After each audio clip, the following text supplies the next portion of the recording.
సిద్దిపేట జిల్లా రంగనాయక సాగర్ రిజర్వాయర్ జలకళ సంతరించుకుంది. మరిన్ని వివరాలు మా ప్రతినిధి సుభాష్ అందిస్తారు.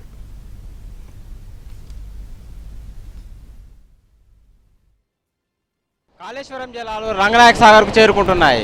ప్రధానంగా మిడ్మానేరు నుంచి నిన్న నుంచే ఒక పంపు ఆన్ చేసి మళ్ళీ కాళేశ్వరం నీళ్లను రంగనాయక సాగర్లో నింపుతున్నారు. ప్రధానంగా ఇటు మిడ్మానేరుకు అటు ఎల్లంపల్లి నుంచి 3000 క్యూసెక్కులు, అదేవిధంగా ఎస్ఆర్ఎస్పి వరద కాలువ నుంచి 11,000 క్యూసెక్కులు, దాదాపుగా మొత్తం 15,000 క్యూసెక్కుల నీరు మిడ్మానేరుకు చేరుతుండడంతో నిన్నటి నుంచి పంపులు ఆన్ చేసి అంతగిరికి ఒక పంపు ద్వారా నీళ్లు విడుదల చేస్తుంది ప్రభుత్వం. అదేవిధంగా అంతగిరి నుంచి కూడా మళ్ళా రంగనాయక సాగర్కు ఒక పంపు ద్వారా నీళ్లు విడుదల చేస్తుంది. సో ప్రతిరోజు 1 టీఎంసీ నీళ్లను మిడ్మానేరుకు తరలిస్తున్న అధికారులు, అదేవిధంగా రోజుకు 1/2 టీఎంసీ చొప్పున అటు అంతగిరికి ఇటు రంగనాయక సాగర్కు తరలిస్తున్న పరిస్థితి కనిపిస్తుంది. సో రంగనాయక సాగర్కు నీళ్లు వస్తున్నాయి. సో వానాకాలం సంబంధించి వానాకాలం సీజన్ పూర్తవుతున్న కాలంలో వస్తుంది.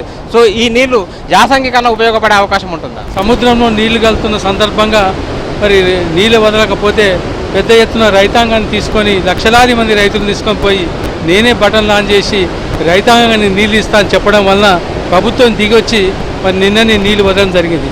అది కూడా ఒకటే పంపు ఆన్ చేయడం జరిగింది. ఇంకా 3 పంపులు ఆన్ చేయవలసిన అవసరం ఉంది. అది కూడా మరి ఇవాళ రేపట్ల 3 పంపులు కూడా ఆన్ చేస్తే మరి రంగనాయక సాగర్ నుండి మల్లన్న సాగర్కి పోతే రైతాంగానికి మరి వేసవిలో మొత్తం పూర్తి స్థాయిలో పారే అవకాశం ఉంటుంది.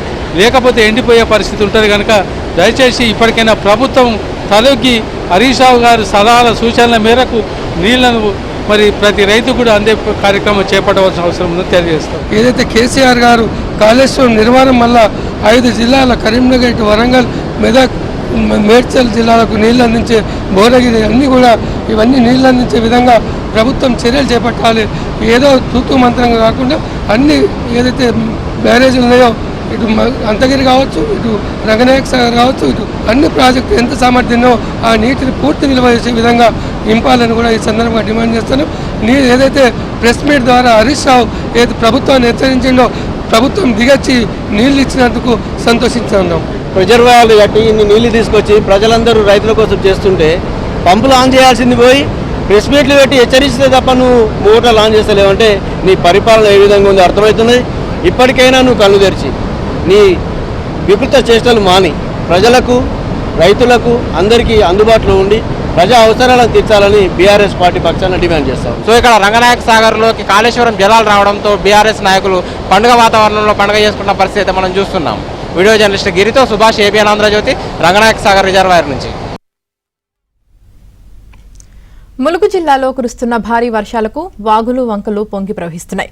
ప్రమాదకర స్థాయిలో పొంగుతున్న వాగుల దగ్గర పోలీసులు గస్తీ కాస్తున్నారు.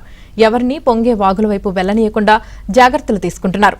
ఉన్నతాధికారులు ఎప్పటికప్పుడు పర్యవేక్షణ చేస్తున్నారు. ఎలాంటి